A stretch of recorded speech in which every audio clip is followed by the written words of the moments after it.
El 23 de marzo de 1994 fue asesinado Luis Donaldo Colosio Murrieta, candidato del Partido Revolucionario Institucional a la presidencia de la República, después de concluir un mitin en la colonia Lomas Taurinas de la ciudad de Tijuana, causando consternación y repudio entre la opinión pública.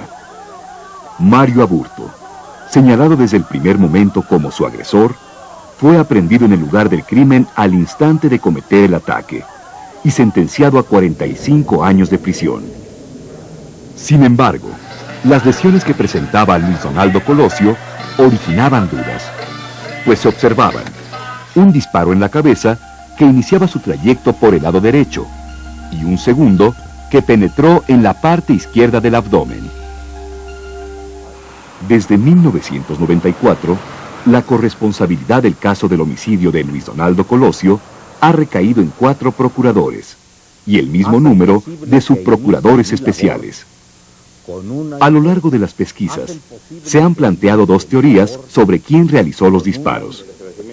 Las primeras investigaciones dirigidas por el procurador Diego Valadez y después por los subprocuradores Miguel Montes y Olga Islas afirmaron que Mario Aburto realizó los 2 disparos. Se apoyaban en su confesión, donde reconoció ser el autor de los 2 disparos ejecutados con el arma calibre 38, asegurada en el lugar del atentado. La reconstrucción de los hechos que se hizo al día siguiente de los mismos, donde Vicente Mayoral narró cómo forcejeó con Aburto hasta que el arma cayó al piso. En el dictamen pericial, donde se establecía que la bala encontrada en Lomas Taurinas había sido disparada por el arma del asesino confeso. En el resultado positivo de la prueba de rodisonato de sodio aplicada a Mario Aburto. Y en las declaraciones de varios testigos que lo señalaron como la persona que dispara. Sin embargo, los dictámenes criminalísticos efectuados en aquella época no tuvieron un adecuado sustento. El primero, realizado al día siguiente del crimen por el procurador Diego Valadez, constituyó solo una explicación intuitiva de orden lógico. Mientras que en el segundo, realizado durante la administración del licenciado Miguel Montes, introdujo la hipótesis de que, luego de recibir el primer disparo, el candidato giró 90 grados hacia su izquierda, lo que se combinó con un desplazamiento de Aburto hacia esa dirección para efectuar el segundo disparo. La crítica fundamental contra este dictamen radicó en la incongruencia entre lo afirmado y lo que se representó en las gráficas. En estas, parecía que Luis Donaldo Colosio recibió el impacto cuando había girado 180 grados. Además de que, por la forma en que se representó su posición final de caída, este debió de haber girado otros 180 grados. Es decir, haber dado una vuelta completa, o bien, girado media vuelta, para retornar a su posición original de caída. Al hacerse cargo de las investigaciones, el fiscal Pablo Chapa Besanilla estableció la tesis de que habían sido 2 tiradores quienes lesionaron a Luis Donaldo Colosio. Afirmó, en principio, que el candidato no podía girar 90 grados hacia su izquierda, ya que estaba imposibilitado para realizar movimiento voluntario, y tampoco Aburto pudo desplazarse hacia esa dirección, pues se lo impedía la multitud existente. Fue entonces cuando se señaló como autor del segundo disparo a Otón Cortés, un simpatizante del PRI de Tijuana que fue sujeto a proceso penal. 3 testigos afirmaron haberlo visto apuntar al costado izquierdo del candidato, con un arma que portaba en la mano derecha. Uno de ellos señaló, incluso, que lo había visto disparar. También se afirmó, en el periodo de Pablo Chapa, que la bala encontrada en el lugar del crimen había sido sembrada. Se basó únicamente en un ejercicio realizado por esa subprocuraduría, donde se percutieron 2 disparos a una piel de porcino, y estos se enterraron en el piso del lugar, al contrario del proyectil encontrado en Lomas Taurinas, que no penetró en la tierra. Y también en una dudosa afirmación de que la bala que se había visto en el lugar no era la que se mostró en una fotografía. Durante el proceso penal a Otón Cortés, se comprobó la inconfiabilidad de los 3 testigos. Un año antes habían declarado, y omitieron una situación de tal relevancia, pero además incurrieron en diversas contradicciones. Asimismo, su afirmación de que Otón portaba el arma en su mano derecha se contrapuso con lo observado en el video que grabó el atentado. En él se apreció que, en el momento del primer impacto, Otón posaba su mano derecha sobre el hombro del general Domiro García, lo que hacía improbable que en menos de 2 segundos hubiera disparado con esa mano. Por otra parte, el ejercicio que se hizo al disparar sobre una piel de porcino no reproducía, en lo absoluto, las condiciones del atentado. Además de que nunca se explicó cómo, cuándo, quién y por qué se sembró el proyectil. La tesis de Pablo Chapa no tuvo un sustento ministerial criminalístico.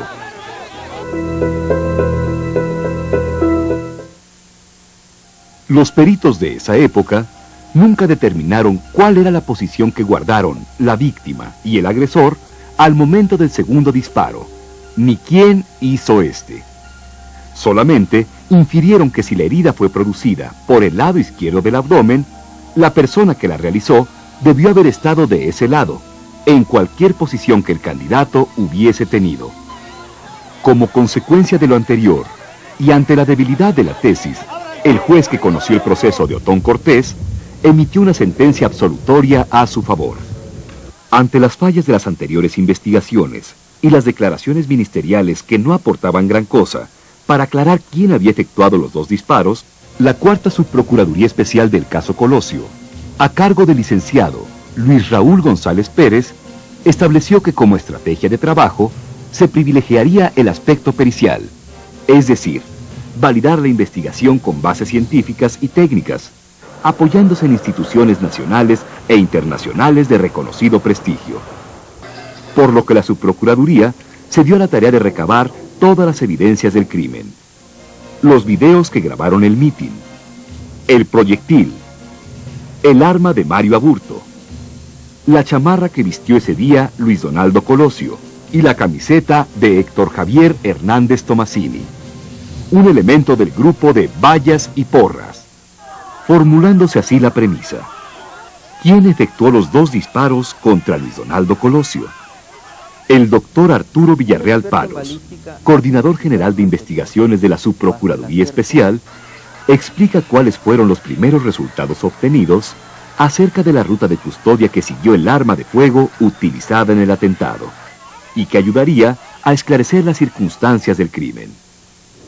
Se determinó que esta fue recogida y custodiada en el lugar de los hechos por elementos del Estado Mayor Presidencial, con la cual llegaron al Hospital General de Tijuana a las 17:20 horas. También se acreditó que antes de esta hora ya había sido detectado el proyectil en el lugar de los hechos por testigos presentes en el mismo.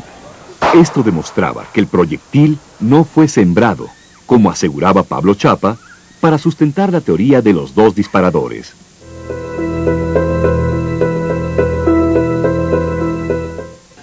Sin embargo, para saber si el asesino confeso actuó solo o con la participación de otro disparador, se reconstruyó el atentado momento a momento. Para esta tarea, se utilizó una de las evidencias: el video del mitin grabado por la Policía Judicial Federal. En el video se observan los movimientos que realiza el licenciado Luis Donaldo Colosio, previos y posteriores al atentado. Antes de que aparezca el arma, Colosio tiene su vista dirigida hacia su lado derecho. Su cabeza y sus hombros están en esa misma dirección. En el momento que aparece el arma, e incluso antes del disparo, el licenciado Colosio empieza a realizar un movimiento hacia su lado izquierdo. Al momento de producirse el disparo, el puño de su mano derecha rebasa al revólver. Esto permite afirmar que el candidato realiza un movimiento de derecha a izquierda. Producido el disparo, continúa ese movimiento. La cabeza del candidato cubre la de Hernández Tomasini, quien instantes previos está en sentido lateral al candidato. El doctor Epifanio Salazar Araiza, médico forense de la investigación, basado en la opinión del Instituto Nacional de Neurología, dedujo las lesiones a nivel cráneo que presentó el candidato y cómo esto influye en sus movimientos posteriores al disparo. El proyectil de arma de fuego a través del cráneo del candidato produjo de forma súbita una desconexión del cerebro con una afectación a su estado neurológico. Las alteraciones que se presentaron fue la pérdida total de la conciencia. Un segundo signo que presentó es lo que se denomina como parálisis flácida generalizada, que se caracteriza por la ausencia total de los reflejos voluntarios e involuntarios. Dos signos más, y de suma importancia, que indicaban un daño cerebral irreversible, fueron la ausencia de respiración y la presencia de anisocoria. Esta última se refiere a la diferencia en el diámetro de las pupilas, que al estar presente indicaba muerte cerebral irreversible. El candidato Luis Donaldo Colosio presentó este último signo desde el momento en que penetró el proyectil de arma de fuego en el cráneo. Sin embargo, un dictamen de investigaciones anteriores, realizado por el Departamento Médico Forense del Tribunal Superior de Justicia del Distrito Federal, señaló que una persona con una lesión similar a la que sufrió el candidato en la cabeza estaba imposibilitada para realizar movimiento corporal voluntario alguno. No obstante, como se observó, el candidato continuó moviéndose. Por ello, la Subprocuraduría Especial se abocó a investigar los movimientos del candidato previos al atentado para explicar la causa. En el video observamos que la cabeza, los hombros y el tronco del candidato se movieron hacia la izquierda. Situación que se consideró como una reacción instintiva de defensa, al percatarse de que algún objeto se acercaba por su lado derecho. El licenciado Colosio probablemente observó el acercamiento del arma empuñada por Mario Aburto, lo que se fundamenta con los campos visuales externos de sus ojos. Esto se entiende si observamos hacia el horizonte con la vista al frente y extendemos los brazos a los costados del cuerpo. El ángulo de observación de nuestros ojos es de aproximadamente 170 grados. Es decir, se alcanza a ver el brazo y hasta donde termina la mano. El Instituto Nacional de Neurología señaló que los movimientos del brazo y la mano derechas del candidato, después de recibir el disparo, fueron producto de una combinación de factores cinéticos: la pérdida súbita de la conciencia y capacidad motriz, la inercia de los movimientos hacia la izquierda, la propulsión de la energía cinética del proyectil de arma de fuego, que en este caso por la velocidad y transferencia de energía, desplazan el cuerpo hacia ese mismo lado. La pérdida de apoyo en el piso, situación que se presentó cuando el licenciado Colosio tenía elevación del miembro pélvico derecho por continuar con la marcha, lo que contribuyó a que la pérdida de estabilidad haya sido hacia ese lado. Y por último, desde el punto de vista topográfico, el terreno influyó al tener un declive o pendiente descendente de aproximadamente 4%. Se encuentra el origen de los movimientos de Luis Donaldo Colosio. Pero una evidencia contribuye a dar una explicación más convincente a este fenómeno. La camiseta que portaba Héctor Javier Hernández Tomasini, elemento del grupo Vallas y Porras, el día de los hechos.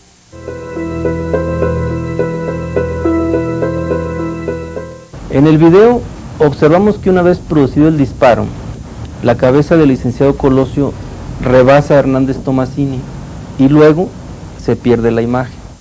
A partir de ahí se produce un barrido de la cámara.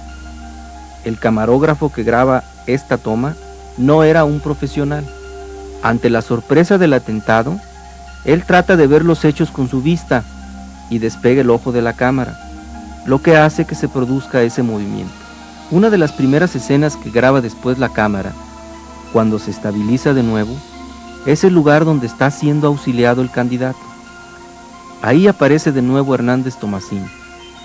Sin embargo, en su espalda, a la altura del hombro derecho, tiene una mancha. En una toma más cerrada, se aprecia esta misma mancha. Desde otro ángulo, se observan las manchas que tiene Hernández Tomasini por el frente, en su pecho. ¿La camiseta es una evidencia confiable? Esta prenda había sido analizada en mayo y septiembre de 1994. Los resultados determinaron que las manchas de sangre de la camiseta correspondían al mismo tipo extraído de las manchas de sangre recabadas de la chamarra que portó Luis Donaldo Colosio el día del atentado. Este resultado se corroboró en los laboratorios del FBI, el 26 de marzo de 1997. Las manchas de la camiseta y la sangre del candidato correspondían al genotipo 3,4.1. El criminalista Sergio Cirne Zúñiga, jefe del equipo de peritos que intervinieron en la investigación, explica por qué la prenda es importante para reconstruir lo que ocurrió después de que el candidato recibió el disparo en la cabeza. Las manchas de sangre se habían producido por la caída del licenciado Colosio. Por lo tanto, ellas nos podían indicar cómo fue su trayectoria. Un primer grupo de manchas, localizado en la parte posterior y superior de la camiseta de Hernández Tomasini, tiene características similares a las producidas por apoyo súbito, con una dirección que va de abajo hacia arriba, de atrás hacia adelante y de derecha a izquierda. El segundo grupo de manchas de sangre, ubicado en la parte anterior derecha de la camiseta, es compatible a los que se producen por un embarramiento, con una dirección que va de arriba hacia abajo y en forma elíptica. Una vez establecida esta interpretación, se corroboró que la dinámica de producción de las manchas de sangre fue en un primer contacto del hemicráneo derecho del licenciado Colosio, que se apoyó en la parte posterior del hombro derecho de Hernández Tomasini. Cuando este se retrae, permite que la cabeza del candidato sobrepase su hombro y en un movimiento de descenso se produzca el segundo grupo de manchas.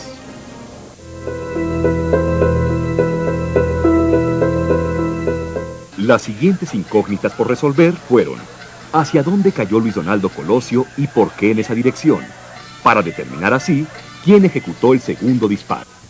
Un elemento más de la indagatoria es la fotografía publicada al día siguiente de los hechos en el periódico San Diego Union Tribune. Se tiene la certeza de que esta fotografía fue tomada segundos después del atentado. Por tanto, mostraba la posición original en que quedó el cuerpo del licenciado Luis Donaldo Colosio. La certeza se deriva de la observación del video de la Policía Judicial Federal, que logra captar el lugar donde están auxiliando al licenciado Colosio. En esta escena, una persona está tomando una fotografía.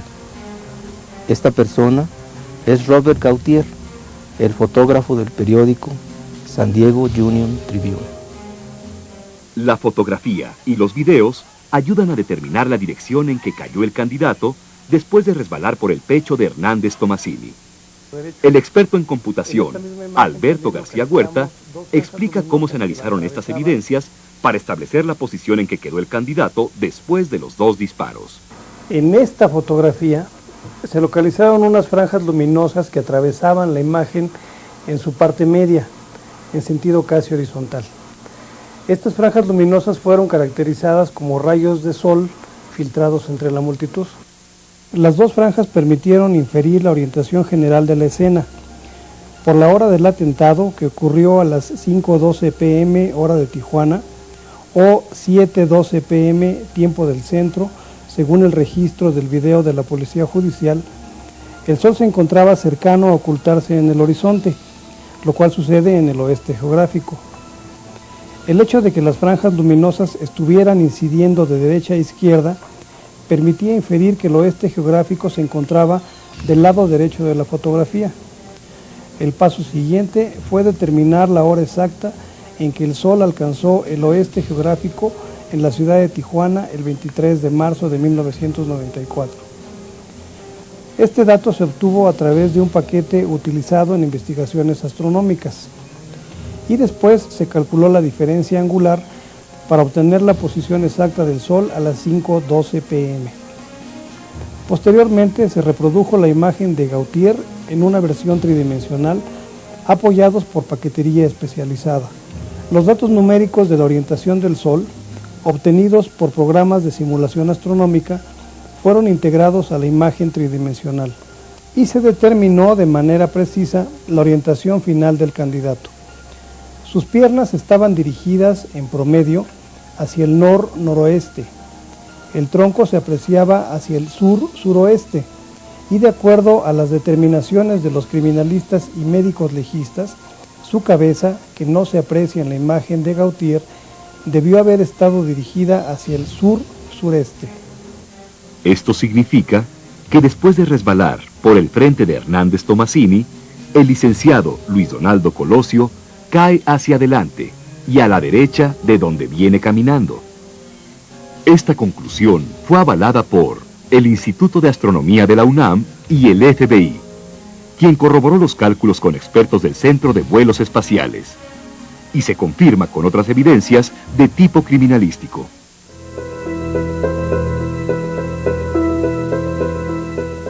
Hubo otro grupo de manchas que se analizó y nos permitió corroborar la dirección que siguió el licenciado Colosio. Estas manchas se ubican entre las extremidades inferiores del licenciado Luis Donaldo Colosio, cuando éste se encuentra en decúbito ventral.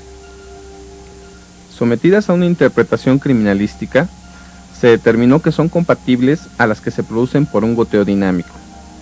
A partir de la interpretación de estas manchas y de la posición final en que quedó el candidato, se corroboró que la dirección que siguió el cuerpo, una vez que entró en contacto con Hernández Tomasini, fue hacia adelante y hacia su derecha, es decir, en dirección al suroeste. ¿Por qué cayó hacia su derecha? El Instituto Nacional de Investigaciones Nucleares, ININ, da la explicación desde el punto de vista de las fuerzas físicas que provocan el desplazamiento del candidato hacia adelante y a su derecha. La causa del mismo fue el impulso de la mano derecha de Hernández Tomasini sobre el cuerpo de Luis Donaldo Colosio.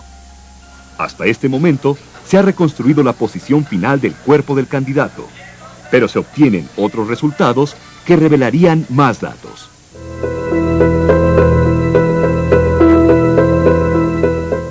El candidato presentó una equimosis de coloración vinosa en el dorso de la nariz, acompañada de un edema o hinchazón circundante.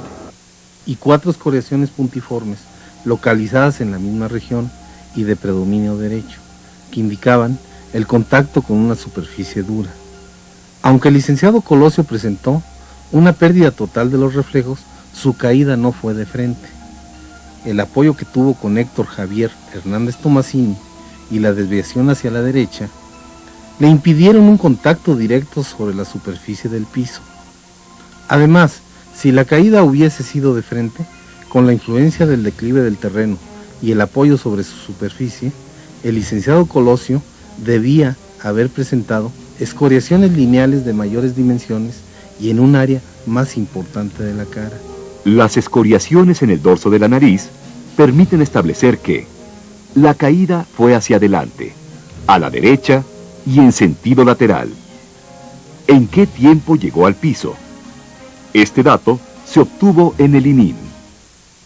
A través de cálculos de tipo físico-matemático, los expertos de este instituto establecieron que el rango mínimo de caída del licenciado Colosio estaba en 1.8 segundos y el rango máximo en que debió de haber llegado al piso era de 2.4 segundos. Una vez calculado el dato del tiempo aproximado en que habría caído el candidato, se necesitó conocer el que transcurrió entre el primer y segundo disparo. Michel Cassis, el especialista en audio y video de la Subprocuraduría Especial, calculó el tiempo entre las detonaciones. Esto se determinó a partir de varios análisis hechos al videocassette filmado por elementos de la Policía Judicial Federal. Uno de estos análisis se realizó en los laboratorios de audio y video de la Subprocuraduría Especial. En este lugar se utilizó una videocasetera formato profesional Betacam SP para calcular, en fracciones de segundo, el tiempo entre los dos disparos. Se estableció que el lapso entre ambos disparos es de 2.24 segundos. Un segundo análisis lo efectuó el Buró Federal de Investigaciones, el FBI. Ahí se calculó, en un primer reporte, que el tiempo es de 2.22 segundos. Otro más preciso arrojó el dato de 2.19 segundos. El último análisis estuvo a cargo del Instituto Nacional de Investigaciones Nucleares. Con base en un sistema de cómputo para digitalizar el audio, las gráficas de espectro precisaron que el intervalo entre el primer y segundo disparo es de 2.17 segundos. Esto se corroboró con un segundo videocassette filmado por un vecino aficionado de Lomas Taurinas. La variación de tiempo en los 3 análisis es de centésimas de segundo y se explica en razón del equipo utilizado.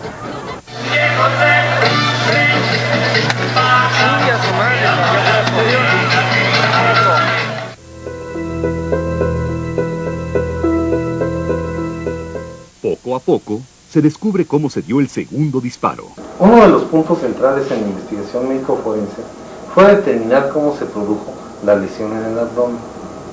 El ángulo de incidencia es de suma trascendencia en toda investigación criminalística, sobre todo tratándose de homicidios. A través del mismo se puede determinar la posición de los posibles agresores. Todo cadáver, cuando presenta una herida por proyectil de arma de fuego o arma blanca, se debe de medir desde la planta de los pies hacia arriba, para localizar y precisar la ubicación de la lesión. El ángulo de la herida en el abdomen del candidato fue un hallazgo que no había sido señalado en las anteriores investigaciones. El orificio de entrada se encontraba en el lado izquierdo del abdomen y el de salida a 16 centímetros hacia la derecha. Por fuera del orificio de entrada había una zona de quemadura de segundo grado, de forma triangular, que se produjo por la fricción del proyectil cuando incide de manera tangencial, y además por la alta temperatura a la que sale del cañón del arma. Esta característica demostraba que el proyectil había incidido en primer lugar con su cara lateral. Asimismo, existía un espacio parcialmente íntegro que corresponde a lo que se denomina como puente de piel, que se produjo al formarse un pliegue, al encontrarse semiflexionado el cuerpo del licenciado Colosio Murrieta. En el dictamen de necropsia, además, se refirieron 3 puntos de tatuaje producidos por granos de pólvora, cuya existencia fue corroborada en las fotografías. Este tatuaje, aunado a los patrones de maculación por pólvora en la chamarra, demostraban una distancia no mayor de 5 centímetros entre el candidato y el arma al momento de efectuarse el disparo. Posteriormente, se estableció la forma en que se produjo la lesión en el abdomen, considerando que ésta era en sedal, es decir, en diagonal y poco profunda. Esto es, el cuerpo se encontraba semiflexionado hacia la izquierda y no llegaba aún al piso cuando se presentó el segundo disparo.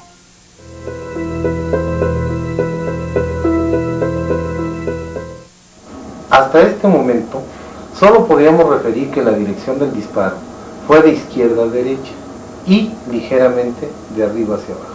De tal manera que la ubicación del arma y posición víctima-victimario se precisó a través de programas computacionales. El ángulo de incidencia de arriba hacia abajo se estableció en 8.7 grados aproximadamente, la distancia entre ambas heridas de 16.3 centímetros, la altura entre el orificio de entrada y de salida de 2.5 centímetros aproximadamente. Con los cálculos computacionales, considerando los planos anatómicos lesionados, se llegó a la conclusión que el ángulo de incidencia de avance era de adelante hacia atrás y en términos generales el ángulo promedio fue de 4 grados. A su vez, se calculó la profundidad en que había viajado el proyectil, que fue entre 8 y 13 milímetros. Estos datos se utilizaron para precisar la posición víctima-victimario. Pero una evidencia fue fundamental para los avances que se habían logrado: la chamarra que portó Luis Donaldo Colosio el día del crimen. Esta prenda no había sido nuevamente analizada desde el punto de vista criminalístico. En 1994 había sido sometida a la prueba de Walker, que consiste en rastrear residuos de pólvora, pero solo se hizo en los orificios visibles. La chamarra se envía a los laboratorios del FBI para que por segunda ocasión se le aplicaran una serie de pruebas. De esta manera se detectaron 2 zonas de maculación. La primera, en la manga izquierda, al nivel del tercio medio. La segunda fue localizada en la cara anterior izquierda, más o menos al nivel medio de la chamarra. Se determinó una tercera zona de maculación, próxima al puño de la manga izquierda. Posteriormente, esta prenda fue sometida a la prueba de Gries.